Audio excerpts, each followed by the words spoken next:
ចំរាជីវភាពធំថាខ្ពស់ឡើងបងចឹងទៅយើងមានកំណត់មួយថាចង់មានជំនាញមួយច្បាស់លាស់បីយើងក៏មានប្រាក់ចំណូលអ្នកផ្ទះគាត់សប្បាយចិត្តដែរដោយសារតែគ្រូបានការងារល្អពីសាលាការងារនេះយើងប្រើគូក្បាលចឹងវាស្រួលហើយអាចឲ្យយើងផ្សាយដល់អនាគតបានវែងឆ្ងាយទៀតហើយម្យ៉ាងមួយទៀតគាត់ចេញមកពីសាលាអញ្ចឹងខ្ញុំមានទំនុកចិត្តខ្ញុំអត់បារម្ភជាចាក់ស្ដែងទោះតែបានចប់ក្នុងកម្មវិធី1.5 លាននេះគឺភាគរយភាគច្រើនគាត់មានការងារធ្វើ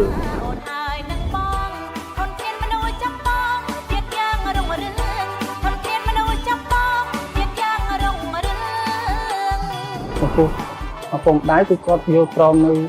ក្នុងបបកូនសារគាត់យល់ថាធ្វើចការគឺវាពិបាកគឺគាត់ចង់ឲ្យកូនមករៀនជំនាញដើម្បីឲ្យចេះដឹងកុំឲ្យលំនិតលំនងដូចគាត់អញ្ចឹងក៏យើងមានកំណត់មួយថាចង់មានជំនាញមួយច្បាស់លាស់ដើម្បីបង្កប់ឲ្យមានប្រាក់ចំណូលបន្ទាប់ពីខ្ញុំធ្វើចការគឺខ្ញុំបានដឹងដំណឹងខាងសាលាខាងភូមិគាត់បានប្រាប់ដំណឹងជឿរើសសិស្សរៀនខាងខេត្តកំពង់ចាមគឺជំនាញវិជ្ជាជីវៈខ្ញុំក៏គិតហើយក៏ពិចារណាដើម្បីមកចុះឈ្មោះរៀននៅសាលាខេត្តកំពង់ចាមបាទកាលដែលខ្ញុំរៀននៅសាលាប្រហុកចែកទេសខេត្តកំពង់ចាមនេះគឺខ្ញុំរៀនវគ្គ4ខែជំនាញសេវាកម្មកុំព្យូទ័រហើយចំពោះការស្នាក់នៅគឺសាលាគាត់ផ្ដល់ឲ្យហើយបើសិនជាសិស្សដែលគាត់មានបានសម្ភារឬក៏បានក្រីក្រក៏ខាងរាជរដ្ឋាភិបាលគាត់ដល់ថវិកាដើម្បីឲ្យយើងគ្រប់គ្រងប្រចាំថ្ងៃសម្រាប់ខ្លួនឯងសម្រាប់ការរៀនសូត្រនេះឥឡូវនេះគឺខ្ញុំបានមកធ្វើការនៅហាងកំពង់ចាមកុំព្យូទ័រដែលចប់នៅខាងសាលាប្រហុកបច្ចេកទេសខាងកំពង់ចាមដែលបានលោកគ្រូអ្នកគ្រូគាត់បញ្ជូនមកកន្លែងការងារឥឡូវយើងមានការងារមានប្រាក់ចំណូលសមស្របសម្រាប់យើងចាយវាយដោះស្រាយបញ្ហារាល់ថ្ងៃកូនបានតស៊ូបានរៀនសូត្របានមានការងារធ្វើអញ្ចឹងទៅក៏គាត់មានសុខចិត្តជាមួយភាសាទីមុនកូនធ្វើការងាក្តៅក៏ថាលីសែងយើងគិតថាការងារលីសែងវាដូចការងារមានជំនាញជាជីវៈអញ្ចឹងពេលមកដំណើរការងារនេះចំណូលវារៀងគ្រាន់បើអ្នកផ្ទះគាត់សប្បាយចិត្តដែរដោយសារតែឃើញការងារល្អ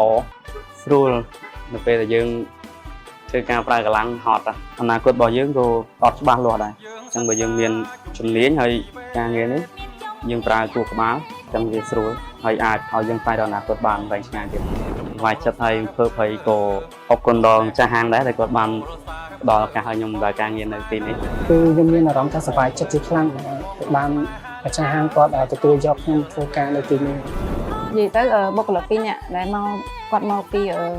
វិទ្យាស្ថានវិជ្ជាជីវៈខេត្តកំពង់ចាមនេះគឺគាត់បំពេញការងារបានល្អមានចរិត slow boat មានការទទួលខុសត្រូវលើការងារគ្រប់ពេលវេលាភ្ញៀវដែលគាត់អញ្ជើញមកគឺគាត់មានការទទួលរាក់ទាក់ចំពោះភ្ញៀវព្រោះជំនាញហ្នឹងវាពិបាករកអ្នកដែលមានជំនាញខាងហ្នឹងពេលដែលសម្ដេចគាត់បង្កើតកម្មវិធីហ្នឹងមកធ្វើឲ្យខ្ញុំដែលពិបាករកបុគ្គលិកផ្នែកជំនាញកុំព្យូទ័រហ្នឹងវាងាយស្រួលគាត់មកធ្វើការមកខ្ញុំហ្នឹងគឺទទួលបានប្រាក់ចំណូលដើម្បីផ្គត់ផ្គង់គ្រួសារគាត់បានមួយចំណែកដែរអញ្ចឹងហើយម្យ៉ាងមួយទៀតគាត់ចេញមកពីសាលាអញ្ចឹងខ្ញុំមានទំនុកចិត្តខ្ញុំអត់បារម្ភជាចាក់ស្ដែងទោះតែបានចប់ក្នុងកម្មវិធី1.5 លាននេះគឺបើភាគរយភាគច្រើនគាត់មានការងារធ្វើអ្នកខ្លះគាត់ធ្វើការសិក្សាបន្តទៀតហើយពេលដែលគាត់មានចប់គឺសាលាយើងមានដៃគូដែលបានចុះអនុស្សរណៈយោគយល់គ្នាបាទគេនឹងទទួលឲ្យទៅធ្វើការអញ្ចឹងដោយសារសិក្សាទីនេះមានគោលដៅ2ទី1អាចបម្រើការងារឲ្យគេទី2គឺអាចបើកមុខរបរដោយខ្លួនឯងដោយសារគាត់រៀនរយៈពេលខ្លីសំខាន់ជំនាញទាំងអស់នេះសំខាន់ថាជាជំនាញមូលដ្ឋានជា basic បាទអញ្ចឹងងាយនឹងគាត់អាចសិក្សាឬក៏ប្រហាត់រៀនបន្ថែមទៀតបានអញ្ចឹងជាចុងបញ្ចប់នេះក៏សូមអំពាវនាវទៅដល់យុវជនទាំងអស់បាទ